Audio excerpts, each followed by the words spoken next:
Known as Silver Eyes, this half-human, half-fish creature is intelligent, deadly, and seeking to procreate. Mitch, Griff, and Ryan investigate a series of murders committed by a half-human, half-fish woman intent on having a baby. Mitch, Griff, and Ryan investigate a series of vicious murders which were committed by a half-human, half-fish woman known as Silver Eyes, who is looking to procreate with a man. In the vein of Species, a human-fish hybrid escapes from a lab to mate. That is not this episode.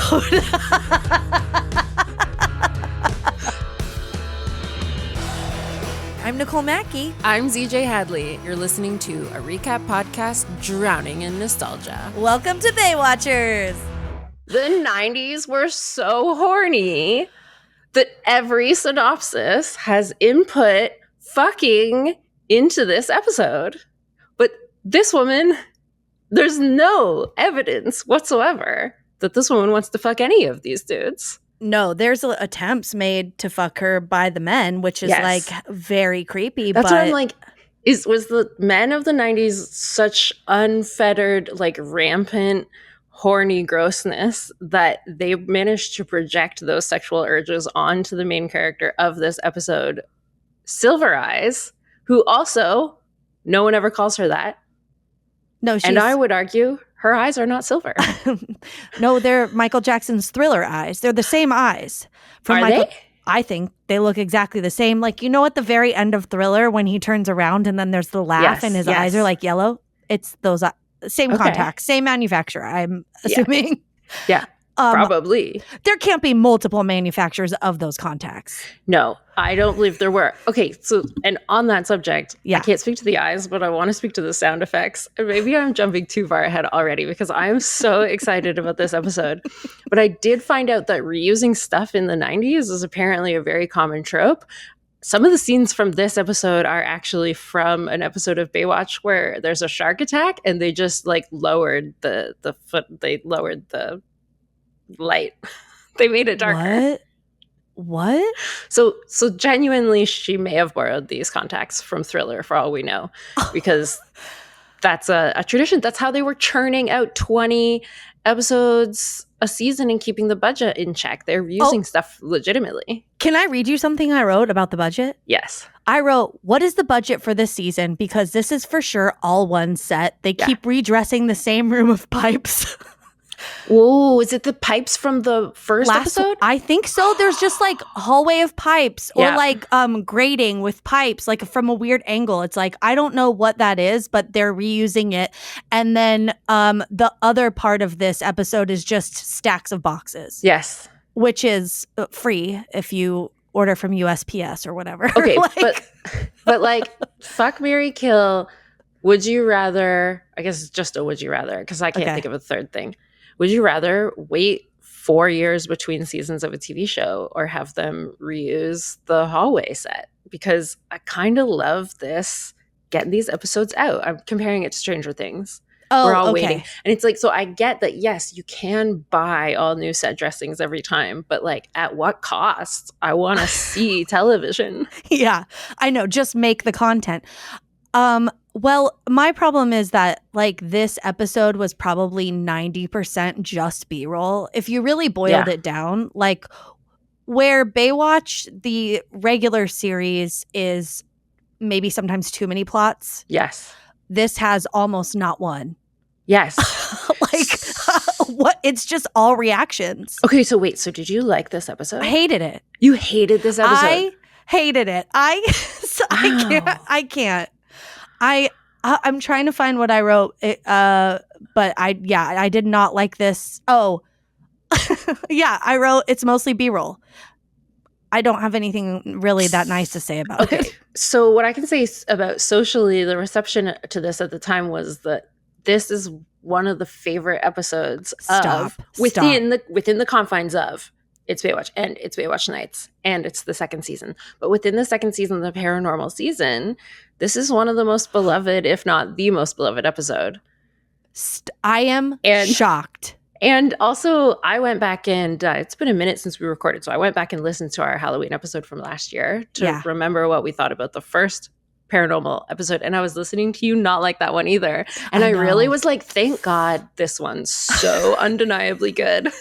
No, you know what? I was not enjoying it, and I was hyper aware that not much was happening, and we were getting a lot of like just scenes of like the club, scenes of walking down hallways, whatever.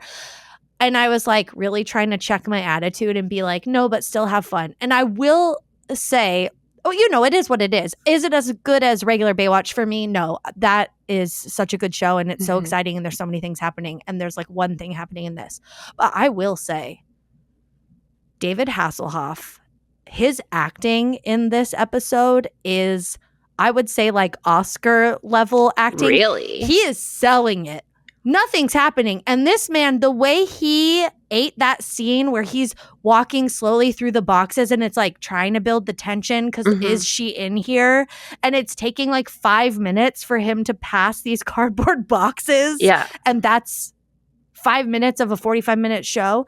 I was like, okay, David Hasselhoff. Yes. Like, I don't think we appreciate this man for his talents as much as we should. You think criminally underrated David Hasselhoff. Criminally.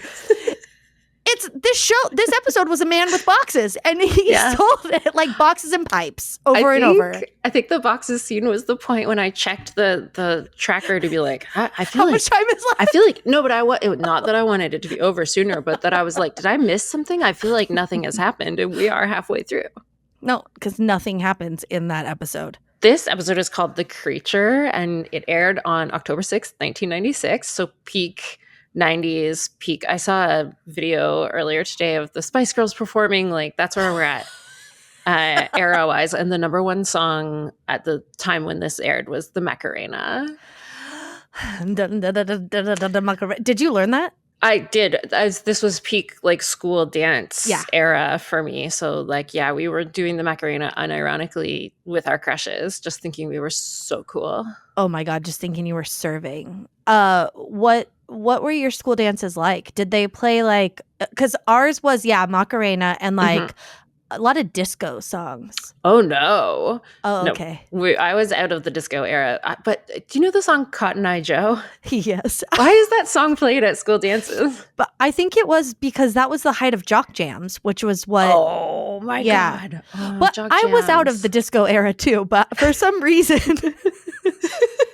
I didn't want to assume your age. But for some reason. My school was like, let's hear Cool in the Gang one more time. I don't know. It's like, celebrate good. Times. Do you think maybe you just had like a principal who used to be a DJ or something? And he was like, I can do it. Like, honestly, if you were the principal and you used to be a DJ, you would be DJing the school dances. I'm not even mad about it. Like, No, that's your time to shine. You have to work and be the hard ass all day, every day. And then school dances is where you get to be the fun guy. And you get to play not just the Macarena and disco, but I feel like that was the height of maybe boy bands were starting up, like Backstreet's back. All right. Yeah. Bops for days. Yeah, bops. And somehow in the middle of all that, Baywatch Nights was flying under the radar for 10-year-old ZJ. It's very adult. This episode has adult themes on adult themes. I know, but I was really into the X-Files, and I realize now I didn't know most of what was going on in that TV series. Oh, I've never watched it, but yes, that's right. Yeah, I've never. I keep thinking I need to start. I agree. Yeah. That's our third podcast after we do this, and then we have to do Knight Rider. Oh yes. Oh my God, I would. I feel like, okay, do you think, I was going to make a comment about Hoff's calves in Knight Rider. Like, do you think they were smaller or larger? Oh. But chronologically, they had to have been smaller. But then I have a question for you based on the size of his neck in this episode of Baywatch Nights. Did you not notice? So I enjoyed watching this on YouTube, but it was 3 pixels wide. Yeah. So I can't promise I picked up on the muscle definition. Okay. Well, I was wondering just based on his neck and I guess whatever. Like, Wait, are you about to ask me what I think you're about to ask me? What? You know what it is. No. Go. You just finish your question. Well, where? I'm just asking if you think his legs filled out by this time. His legs. Oh, what do you mean? Oh, you mean because he has skinny little chicken legs? Do I think his legs filled out now?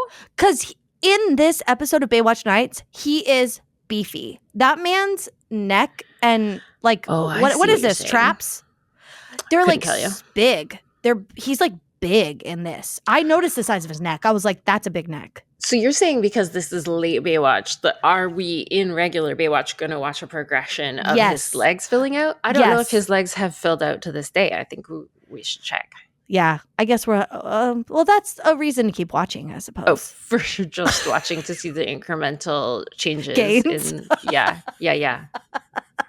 Does he skip leg day? He might. I don't know. I feel like also, because when I was thinking, I thought you meant to current day, and I was like, surely by now, if he still had chicken legs, he's paid for implants. Oh, could have. Or something. Like someone would have just been like, hey, like, I feel like once you reach a certain level of fame, you're not in charge of your body anymore. Like your body is the product. And someone just goes like, hey, so on Wednesday, you're getting calf implants in Turkey. And then you're going to this rehab spot. And then, Thanksgiving. True. Okay. Because they're not his legs. And sometimes they're not. They're literally they're America's legs. They're America's Germany's legs at some point. Yes, exactly. 100%. Wait, did you think I was going to ask about his penis? Yeah. Yeah, okay. Yeah. Disappointed, to be honest. You can tell me what you wanted to say. No, we're going to save it for a future episode. No, okay. I just thought you were going to, people are like, if someone has big feet, this the in the same era when the Macarena was popular, high school girls were, drawing conclusions based on limited data. Yeah, hands and feet. Yeah. Yeah, for sure. Yeah. That was something we were obsessed with for no reason. It's not important and it doesn't define anyone. Okay, so let's talk about this incredible episode of Baywatch Nights, though, now that we've relived some childhood nostalgia. Mm-hmm. I want to go back to our friend Silver Eyes. So every synopsis, I like to do a little bit of research. I was looking around for some fun facts and stuff. Universally, she's called Silver Eyes. I will argue, again, I watched this in 3 pixels. Were her eyes silver? Because they look yellow to me. They were yellow and black. So I don't... Great. Yeah. I'm so glad to hear you say that. They're yellow and black. Thought I was losing it. They never call her that. So this is somewhere in just the lore of Silver Eyes. This name has appeared. Yeah. But also this obsession with whether she wants to fuck everybody in this episode. When I went back and listened to our episode of Baywatch Nights, Season 2, Episode 1, we read the synopsis of this and we were like, yeah, it's going to be a mermaid trying to fuck Hoff. And it's not at all. No. She's minding her own business this whole time. Why are there so many incorrect synopses about this poor woman? She breaks out of a lab. She's like, I got to get out of here. She breaks out of a lab. First of all, she's minding her own business in the lab when a security guard comes in and tries to rape her. And she kills him and escapes. And she doesn't even, they show his body later and he's pretty much fine. So she doesn't even maul him. She defends herself and books it. Yeah. And this is how they treat this lady in the synopses. Yeah. It's, are they picking up on, are they determining that she is out there trying to mate? Because that's the synopsis, right? Yeah. Are they determining that based on the one scene where she's leering at men at the club? Oh. But she's not, because she's leering at the female bartender, if anything. I couldn't, that 15-minute long club scene in the middle of this episode where it's just the intense eye contact. First of all, okay, I mean, we can't even get into clubs. They're loud and dark. Yeah. Hoff goes in there to eyeball, and he tells Griff, he's like, we're going to look for someone who doesn't belong. What? What do you mean? It's a club. Pick her out immediately. Oh, immediately. She's wearing, first of all, a very large, oversized man's work shirt. She's wearing clothes. She murdered that tow truck driver. Yeah, it matches the tow truck, the name on the tow truck or whatever. Amazing. And took his shirt and then tied it up daintily around her abs. In a time where I don't think that was the fashion. So, I feel like that's more What does she know about fashion? She is, at best, a fish woman who's been in a lab her whole life. Is she even fish? Or is she even? Because I thought, I was also confused about Angie Harmon's role in this show. Basically, it's just to give exposition. Yeah. She doesn't get to do anything fun. She's just always back at the lab telling you what's happening. But I can't be that mad about it because at least they let her be smart. Oh, that's fair. Yeah, but she's kind of like a killjoy or something. There's some vibe I don't like that they're making her fulfill. Yeah, that's like, true. I don't know. There's something very 90s about it. But I thought, did she say at one point? She's very brunette. She's acting very brunette. Yeah. 90s brunette. Yeah. In an all-male show. Yeah. Did she say that she thinks the scientist is trying to like devolve humans? Is that okay? Wow, that is into some sort of amphibian. Yeah. Yeah, and okay, let's get into it. I'll be honest. Part of me hoped we would be able to skate over this, and I wouldn't have to try to wrap my brain around it because I'm tired of being alive. I mean, not physically right now. They say that when you conceive a baby, this is, I swear, what they say, that when you conceive a baby. Who's they? Humans. They say that when a baby is conceived, the first stage is like a cell, and then it turns into a tadpole. Oh. And I think maybe they're describing that stage in early fetal life where it's like kind of looks like it's a comma. Okay. That's where my brain went. It's still a mammal at that stage, though. A sperm is already a tadpole. Like it starts. But they're not referring to sperm. It's only once the sperm as a tadpole has entered the egg. They're not referring to the sperm as the tadpole. I think they're referring to the stages of ingestion, digestion. Okay. Yeah. Gestation. I think they're referring to the stages of gestation. Indigestion. People have come to the right place for this scientific breakdown. Yeah. Oh my God. I believe that they're referring to the second stage of that gestation as the tadpole, which makes even less sense than anything else. So they're trying to get her back to that, but then no one can fuck her. I don't understand. No. I think that what they're okay. So first of all, the scientist has died 2 weeks ago, so he's not there to answer any questions. Very conveniently. Convenient. And then I guess I'm honestly surprised that security guard was like, "Well, he's been dead 2 weeks now. I guess it's time to fuck the test subjects." And also at one point they're like, "This guy got multi-millions of dollars of funding," and I'm like, "That doesn't get you a half fish devolved lady at all." Yeah, but that's inflation for you.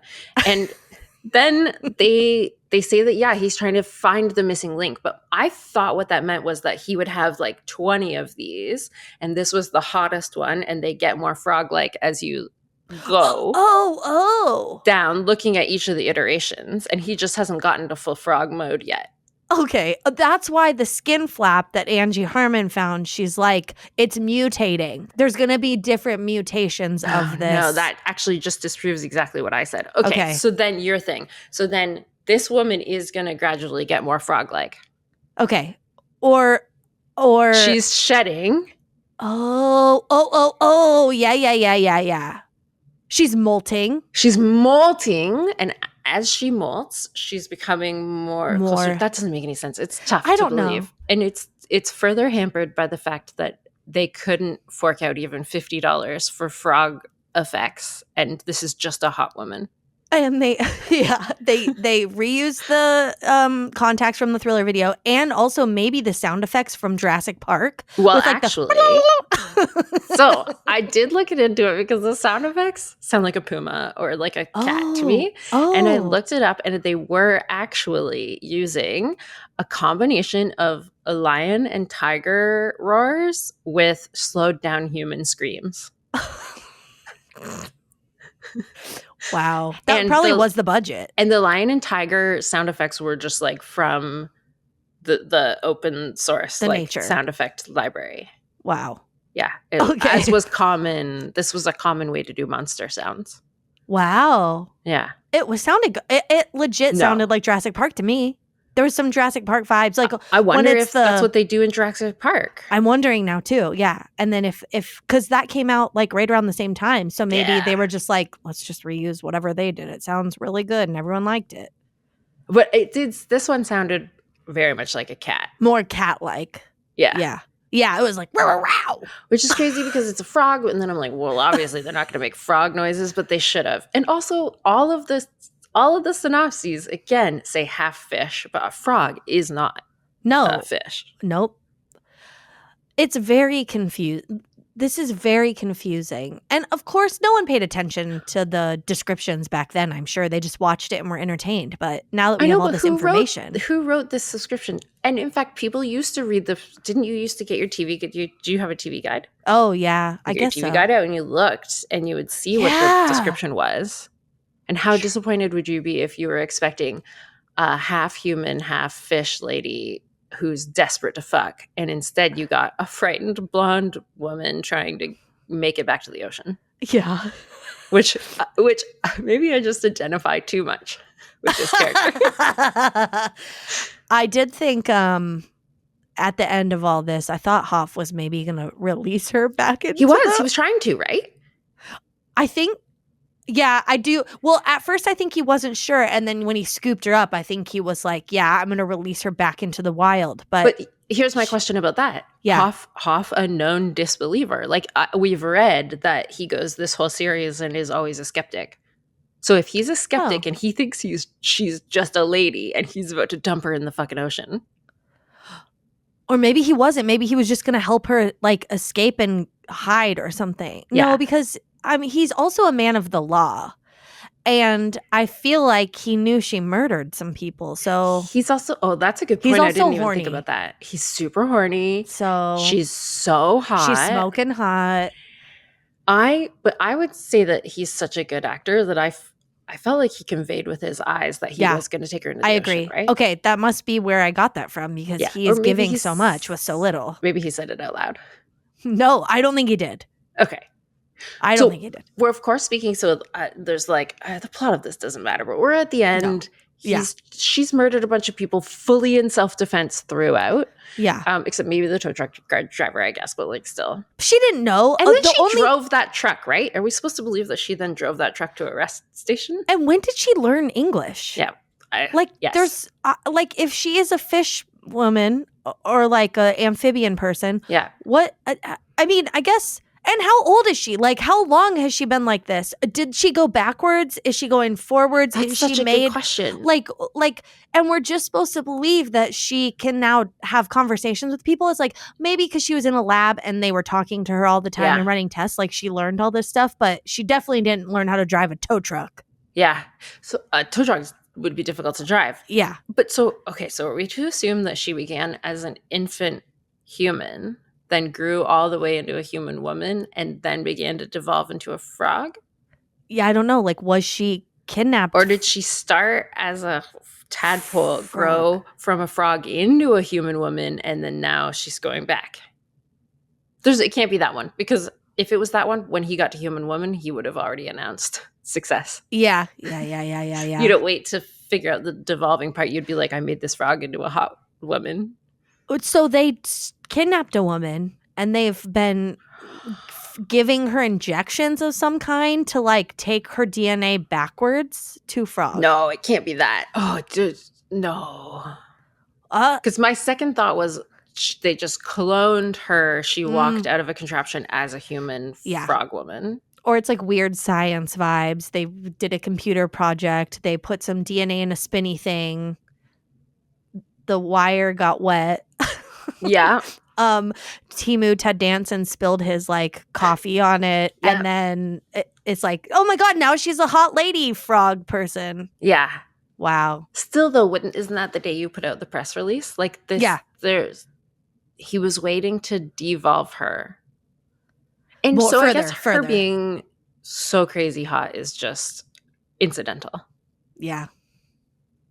It's. Well, and perfect makeup. Oh my god. And hair. She looked perfect the whole time. She looked exquisite. Were you disappointed? Because I wanted to see like any hint of a cool monster at all. Yeah, we didn't even get like I feel like there was like a hand or something, but you don't ever see, like, it would have been nice if there was like a frog hand or some kind of creature thing that wasn't just the eyes. Yeah. The eyes was the only kind of nod to creaturedom that we got. Yeah, and one of the like Wikipedia pages or something that I read said like the first, woman creature feature of all time monster movie, blah, blah, blah. And I'm like, but she's not a monster. She's just a hot lady. Yeah. Oh, one of the show's most distinctive monsters. Oh, the show's that means they're worse than this continually but after distinctive, this. I think that people just think it's a hot lady. Yeah. She is just a hot lady. Looked past that. Yeah. Oh, okay. So let's go back to this tunnel scene because there's also a piece of dialogue in this tunnel scene where they're so there's two scenes I want to draw your attention to where Hoff recounts the conversation that he had with the fish lady. One is I think there's like an army guy or something who's like, we got to kill her with guns. And he's like, no, you don't understand. We communicated. And he makes it sound like he like E.T. finger touched and they like had a total moment, but they just had a fucking conversation. So he's like, we communicated. You don't just say, hey, she speaks perfect English. Yeah, like this is some like Nell kind of situation. Yes. Yeah, it's like you just were talking to each other like you're talking to him. She told me what happened. Yeah. And then when he's with Griff in the tunnel, Griff goes, "Oh, so you talk like you saw her? What was she like?" And clearly Griff is like, "What does this half frog, half human woman look like?" And he's clearly picturing what we all pictured, like a gross lady. And Hoff goes, "She was scared to death." He does not take this moment to be like, bro, it's just a blonde lady. The army's going to kill her. Let's help her. A smoking hot blonde lady that just looks like every other smoking hot blonde on here. Totally de-escalate. Be like, it's just a lady. Yeah. Well, had he even said that, would Griff have picked up on it? Because that man almost shot himself. When? Oh my God. When they were at I remember when he gives him the gun and says, yeah, don't use it. Yeah, and then he's going down the hallway. I think it's when the man at the club is like trying to sexually assault this woman. Yeah. And he's like going down the club and then he hears something and he turns around and he points the gun at himself in a mirror. Oh, no, he's so dumb. He is. I'm like, I just wrote, who gave this man a gun? I guess I must have like checked out when they gave him one. But yeah. I was like, so I don't know that you could tell him anything is what I'm saying. But you could try harder than that. It just felt like the constant miscommunication trope of just be like, hey, you guys, this just is say the thing. The fish monster. This is a lady. Although she did kill a bunch of people or whatever. Okay, so anyway, so now they're in this tunnel and the army has come to retrieve this fish lady and Hoff's got her and all these dudes are there, right? And then he's holding her and they're like, put her down or we're going to shoot. Just shoot. You don't even know who this guy is. He's some beat cop in like LA, who cares? Yeah. And then she like gets out of his arms. She attacks all the army people and there's they're shooting, right? And they're like shooting at her, but Hoff's on the other side. He's like 5 feet away. How does he not get riddled with bullets? It's a tunnel. It's a street tunnel.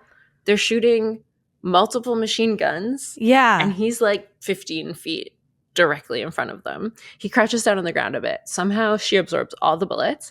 Then there's a massive explosion. He manages to outrun the firebomb, which is fire blast or whatever, you know what I mean? Yeah. But again, in a tunnel. So that would have been so fast. He's running. It's slow motion. We get a slow motion cut. He spills out onto the beach. There's a bit of an explosion. All those guys are dead, right? The monster is attacking them and then they exploded. Yeah. And then Griff or whoever comes over and like scoops up Hoff and is like, yo, let's go get coffee. And they turn and they start walking down the beach. All of the army men come out of the pipe. They did? Yeah. Oh my God. I didn't even see that. They spill out and they're behind him and Griff as they're walking away. Like not in the distance, like just slightly out of focus, but like right there. And they just come out. And then I was like, oh, well, I don't understand how they survived the explosion, but I guess there's going to be a twist where they keep coming after them. No, they just chill. So it's definitely a mistake. Oh, that's definitely a mistake. Did we see the same ending where he's like, I'm going to go home? Yeah. Like, he's like, wait, okay. That's wild. And were you waiting for some sort of explosion? Because we did get the question at some point where someone was like, should we fire our weapons, sir? Do we know if there's methane down here? No. Yeah. Oh, and so I was waiting for an explosion. Okay, good, because I was like, what exploded? And I thought maybe they brought grenades, because I don't know what they thought they were doing. That was set up. It was like, hey, we're going to get an explosion. Can we please talk about whatever decisions were made for the special effects prior to that explosion where the woman is attacking the SWAT team? Yeah. Did you know? Well, walk me through your take. It was just the attack was just her into the camera going, yes. And then it was like flashing lights. Yeah. And then it would cut back to her and then them and then her. Yeah. And she was so close to the camera. And this was like, they used a strobe light for like multi-purpose in this episode. There was a lot of strobe lights happening. Mm-hmm. So we should say to the viewers, I guess, a warning. If you this is the appropriate there's flashing point lights. To warn them. We'll put it in the description. If you are sensitive to flashing lights, don't watch this episode because it's a lot of flashing lights. Yeah. Or if you're going to be really disappointed if you don't see a frog woman. Oh, also don't watch it. But I would say watch it for Hoff's great acting and Griff's smoking hot arms and face. Okay. For me. Was Griff okay? It was Griff. There was like they cut away at some point to two different people working out at the lifeguard center. They on did? The Stairmaster. Oh, the step off that they got into? Yes. Yeah. Was that Griff or was that also a different guy? Oh, I didn't see the cutaway, but it was. I know it was Donna. So there's just a pretty blonde woman with nice bangs. Yeah, it is Griff in that scene. It's Griff and Donna. Okay. Yeah. So just randomly, the only appearance of Donna in this episode, she's just at the Baywatch headquarters, presumably. And she goes over, they just get on a Stairmaster thing, like two Stairmasters together. Yeah. It's a Stairmaster, right? It's a step off a different thing? Okay. No, they have a step off because it's like who's going to get the most steps in this amount of time. She literally, they make a bet. She implies that she'll sleep with him. They're not. They bet he's going to lend her his car or whatever. And then they're going to have this competition. And she goes, yeah, take it like a man. And then they start really gingerly, slowly stepping on the Stairmaster. It shows their feet going so slow up and down. Just like your grandmother shuffling. Like, it was not aggressive Stairmastering. No. It was so anticlimactic. I thought it was a treadmill at first, and I was like, "Oh, they're gonna run! Like that is hard, you know? Like how he's definitely gonna beat her. Like this, he's gonna win." And then it's like a Stairmaster. I'm like, "Oh, I guess she could win. I don't know." Like, and then and I was like, "Oh, I thought it was a treadmill as well." I was like, "They'll speed up," and then it cuts to their little footies doing their little slow little Stairmaster, and then it cuts back to them being tired afterwards, and they have not picked up the pace. No. Because I have one of those in the gym in my building, and you can get your arms going. Like, you can get a good workout on that thing, but they did not. Oh, no, yeah, you could sweat your balls off. Like, it's like it could be a hard workout depending on, I guess, the tension and stuff and how long you do it. So he got worn out and then he lost. But then I think she says, like, oh, you could still borrow my car. P.S. For a date with someone else. Yeah, I think so. And so are they going to fuck in that car? Oh, I don't know. Is there something wrong with me? I was just thinking, oh, they're setting this up. Like, this is supposed to be like us thinking, oh, I hope they get together throughout the season. But it was literally one scene. It wasn't even a B plot or a C plot. No, it just was a scene. I don't understand why it was there. No, I don't either. And also, it was in a weird spot. Like, when did we see that? Oh, I don't remember. Just that it wasn't tied to anything. No, I know, but for some reason I thought it happened during the club stuff, but I don't think I think it happened when she got to the club and then we saw that. And then we see like Hoff getting picked up outside of Lifeguard. It's just a building that says Lifeguard on it. Yes, it was a good. Pick me up at Lifeguard. I'm ready. Yeah. I don't know, but I love Eddie Cibrian. Yes, he's lovely. Yeah, he's handsome. I was happy to see him. On that little treadmill. Do you know he's married to Leanne Rimes? And do you know he cheated on a housewife to get with Leanne Rimes. So I just wanted to bring this up. Again, we talked about this in the other episode of this that we did. Oh, we did? Good. We could cut this. No, we're keeping this in because earlier when I was re-listening it to be like, what was episode 1 like? I claim that Leanne Rimes is Canadian and she's not at all. Oh, okay. And I was like, I should publish a retraction. So this counts as perfect. That retraction. Okay, great. Yeah. I know I was thinking, from that episode, it's been so long. Like, will I have the same thoughts or ideas? And I sure did. Yeah. Because I have watched a lot more reality TV since then. And I did learn all about his ex-wife, whom he cheated on multiple times with multiple people. Is she? Brandy Glanville. She's like a Real Housewife of, she makes clothing. Okay. And she's a Real Housewife of, I think, Beverly Hills. Interesting. Yeah. So he also cheated with, but I think maybe before Leanne Rimes, he cheated with one of the cast members of some other spinoff show. Yikes. That I forget the name of. Yeah. Big yikes. Vanderpump Rules. Yeah. Yeah. Wow. Anywho, he's not a good person. No, he's got tossed around like a hot potato in Hollywood, I guess.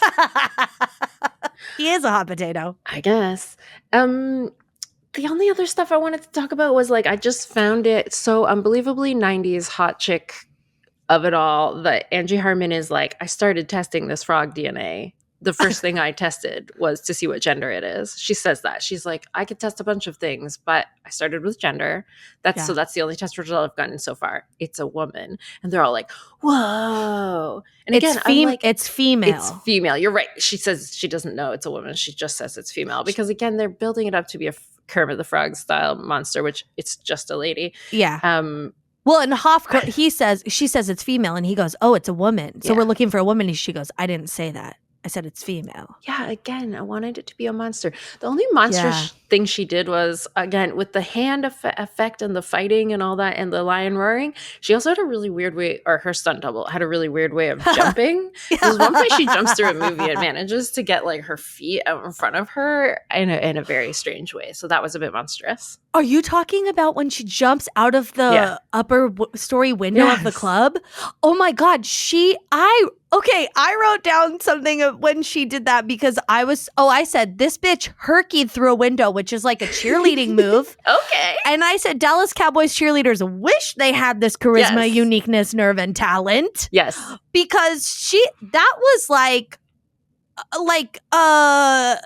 her legs were they were it was a bit matrixy. It was dancey. It was like gymnasticsy. I'm so glad you caught that because I was caught am that. I getting too in the weeds? No, I caught that. Also, I thought it was strange that where the height of the like window pane was, it like, I don't know. It just looked like a weird placement. Also, why give it a window pane? If you're creating this set, we don't just give it fake glass and have her jump through it. Why does it need a window pane? What do you mean?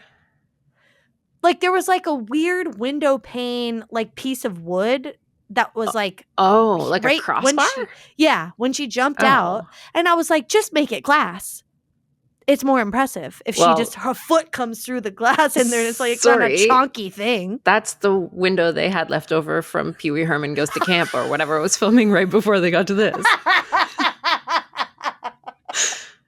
Yeah, whatever set was Dennis the Menace. But again, I'm not mad at it. Like, I honestly feel like we've lost the plot on television, and it's okay to just make movies and have them be a different thing than television. But I don't need a 90-minute full episode of TV that takes 2 years to produce. I just go back, it being a leftover set piece didn't lessen my enjoyment at all. No, but I think it's funny you say we lost the plot when this had no plot and they completely lost it. There was no reason for any of this. Like, nothing was driving the action except they were looking for someone. Like, there wasn't enough interesting things happening for me that I cared and was like, It all felt like very fake tension that they were creating. Yeah. I don't know. I just was very like, it just felt so one note the whole time. Yeah. You've just reminded me of, I guess this is a plug. I think it's a film it might be called The Lure. Oh. You just reminded me of the time that I took a new friend and her boyfriend at the time, who I didn't know at all, to a film because I like monster movies, and I Yeah. found out a monster movie about mermaids that I've never heard of, and I took them to a deeply sexually explicit mermaid film called The Lure, I think. And it might even be a foreign language film as well, and it was a bit of a mess. But it's like it's called The Lure. And it's a sexy and dark retelling. Oh, it's Polish. A Polish musical horror film. Oh, from 2015. Yeah, and it was pretty good. And they're married now, so I guess their relationship managed to pull through. But I just remember sitting there in that movie theater being like, oh. Is this before or after The Shape of Water? Before. What? Before okay. they walked so The Shape of Water could run, because I think you see like full mermaid vagina in this film. Where is it? Oh, where is it physically on her body? Yeah. It's where you'd expect it to be, I think. You're going to have to watch it. But it's all one tube. It's all one tube? Like the tail. Where do you think it is on a fish? Uh-oh. Here's where I think it would be in this movie, and you tell me if I'm right or wrong. I think it'd be like a back hole situation. Like where there's kind of a butt in the tail, let's say, and then it's kind of tucked in and it opens when it needs to. But otherwise, like it's like a fish slit and then in the back and then it opens if it needs to. Am I close? Or I don't remember, because I do think I saw it when it came out, so that's 10 years ago, but I just looked up The Lure Mermaid Vagina and came up with just this one line that says, the mermaids do have a vaginal slit in their tails, making non-oral penetrative sex only possible when in fish form. Oh, they're not always fish. So sometimes they have legs. They go back and forth. That's exciting. One of those ones where they turn into fish when they're in water, and they're performing in like a raunchy club. It's very cabaret. It's a good. This looks movie. great. Yeah, this looks fun. The poster, just by looking at the poster, I could tell this is very sexual. Well, that makes one of us. Maybe it's because you told me it was, and now I'm being smug. But I feel like she's topless in a bathtub. And she has very long nails, and her mouth is like kind of open, and she looks kind of vampire-y, which is always sexy. Vampire stuff is always sexual. Yes, that's true. But anyway, I guess I thought. Yeah, you were hoping for this. I get it. What I hoped for. Now that we're talking about this, I'm hoping I would have been hoping for this too. Yeah. Well, the good news is that I have reason to believe there is an additional sea monster episode in this very season. Oh. Which I guess I was like a third sea monster, but it is Baywatch. Yeah, but like which way is it going to lean? Is it going to lean we never see it, but there's like splashing around like the last episode we watched? Or is it going to be like this where they are human form and we never see that? Like we never get to see the monstery part so far. Well, we saw that. Didn't we see some crazy monster arms in the last one? Maybe. I just remember a lot of splashing. But listen, again, I'm coming out to say there should be a place in entertainment for both of these things.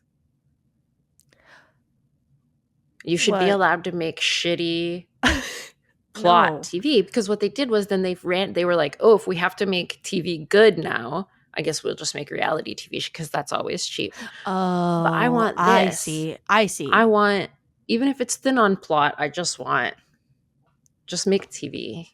I think you could just give it more plot. You could just give it more plot and plot interesting. Doesn't cost money. No, and you could give it more interpersonal stuff, and then we don't have to have the 5-minute walking through boxes scene, which honestly is what was most memorable for me. But wasting 30 minutes out of a 45-minute slot is peak Baywatch. Yeah, well, yeah, peak Baywatch Nights. No montage. No, peak all Baywatch. Oh, you mean because it's like. Yeah, well, there wasn't two montages in this, but no, there was none. I was disappointed. I will say a montage would have been great. Yeah. Oh, I hated it. I'm so shocked. No, you're not. I genuinely was shocked remembering that you hated the last one. Oh. And then was like, she'll like this one though. Yeah. I feel like it does just make me want to watch regular Baywatch. Okay. Yeah. So that's good. Yeah.